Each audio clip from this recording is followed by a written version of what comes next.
What's up, YouTube? How's it going today? Hope you're having a great day. As you can tell, we're at the end of February here. As you can see, plenty of snow on the ground yet. I'm kind of itching to get out and do some metal detecting pretty soon, but you know, we got 6 inches of frost under the ground there. It'd make it kind of hard, not to mention digging through the snow. So we're going to do a different plan today. We're going to modify my mini bike. Now, I got this about 4 years ago from my neighbor, and she didn't want it. She was cleaning out her garage, so she gave it to me. She asked if I'd like it, and I said yeah, sure. So I went and kind of did a restoration job on her. Let me flip the camera here. Now, I tore it all apart and painted her up, put new tires on it, put a seat on her and everything. But as you can tell in the video, it doesn't have a whole lot of get up and go. I think it's got up and left, but we're going to try and fix that today because I bought something special for it. We'll see you in a minute.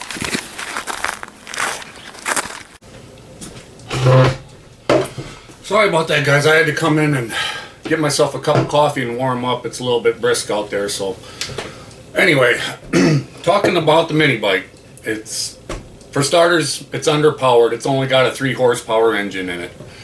Not enough, really. I mean, I kind of built it up for the grandkids to ride someday, and they will when they're old enough. And the second part is it has a centrifugal clutch on it, which, while it's effective, it's not giving her enough torque to get her moving at slower speeds. So I guess my solution to the problem was this. Ordered it off the internet, and we're going to open her up and going to show you what's inside. Alright, got my trusty knife here. Do a live unboxing for you. If I can hold the camera and cut at the same time.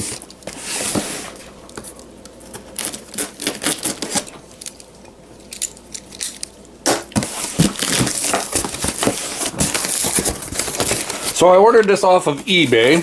It was $65, I think, with shipping to the door. It arrived yesterday, and what we got here is an updated clutch system. If you've ever seen one of those torque converter type clutches, same thing that they use on snowmobiles and everything. Oh, they got some pretty good wrapping on it.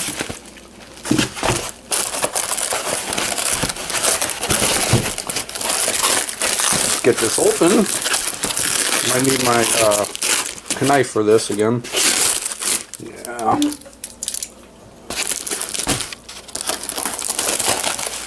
You know, it's incredibly hard to do this one-handed. So I'm using 2 hands. Alright. Sorry about that. We have a new clutch cover assembly. That's going to look probably actually pretty massive on that little mini bike, but hey, you got to have some protection. Get over some more here. Got the dry belt. And I know somebody who has spares. Always a good thing. Oh my gosh. This thing actually, wow, it's a lot heavier than I was imagining it, but wow, that's got to be about 30 pounds at least. Let me cut this open. I'll be right back. Alright, so here we have it all laid out for you. This is our primary clutch, bolts to the engine. The power from this transferred from the belt to our secondary clutch. And the way this works is as the engine RPM spins up, this little part here opens and closes and presses against the belt. And it transfers the power to this, which also opens and closes. So the faster you go, the more that clutch opens up and the faster the belt travels. But theoretically, at lower speeds, you're going to get more torque. It all sets up on here. This plate bolts to the engine. And then we got two different sprockets on here. One is a number 40 and one is a number 35. I believe this is the one that I need for my mini bike chain, so hopefully them are the right size that I need. So, well, you know what? Let's get started on this, man. I'm kind of excited.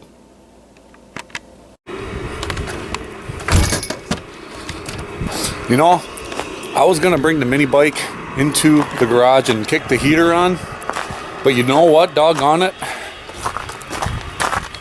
It's like, I don't know if you can see that. It's reading like almost 35 degrees out. I'm okay with that. It's actually really nice out. Got a bright sunny day. I'm just gonna work with the garage door open here and we'll get started on this.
So the first thing we're going to want to do is get this whole clutch assembly off of here. This is the centrifugal clutch I was talking about. Basically, the engine spins up and the clutch engages, putting power to the rear chain, but it just ain't making the power that I need to get moving in this kind of conditions, I guess. Snow, you know, so yep, we're going to take this off, take this tensioner off. Probably just let the chain hang for a little bit, so back in a minute.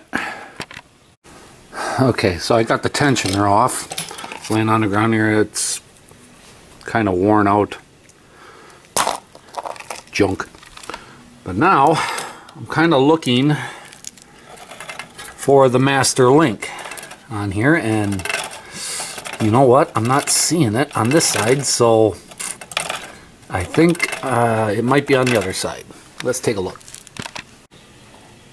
Yeah, sure as heck, there it is. Oh, that ain't focusing. But that is our master link right there. That needs to come off to get the chain off. Alright, got the chain off. Got that soaking in some gasoline. So we're going to give that a little bit of a good soak and let that clean. Meantime, next step is to get this clutch off, and it looks like there is a set screw right there that needs to be loosened. Let's get that off.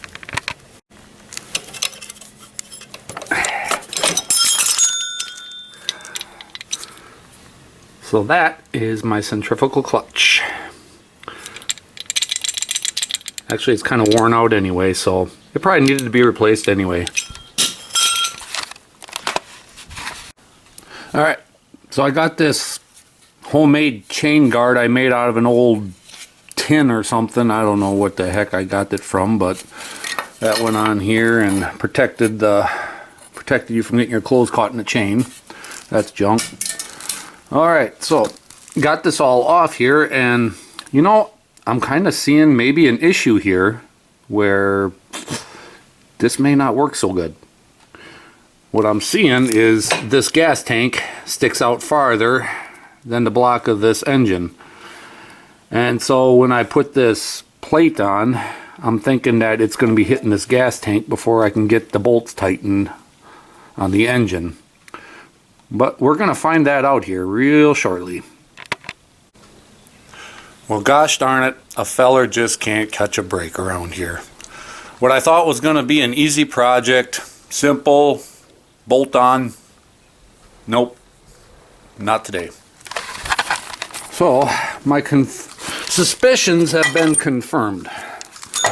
The plate's supposed to bolt on like this, but yep, gas tank's going to get in my way. So, what are my options? Well, I could try relocating the gas tank, maybe put one up here, say. But the problem with that is the carburetor is bolted right to the gas tank. Hence, I need a new carburetor to go with it. But I think the other option, and it's the one I'll probably be going with, is getting the Harbor Freight Predator motor.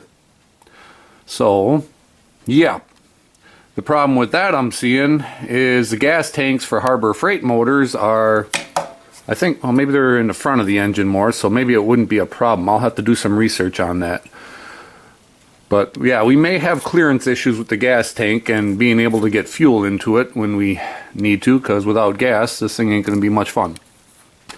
So, with that being said, I think that's going to be it for today, until I can go and figure something out. We'll see you guys on the next one. Later.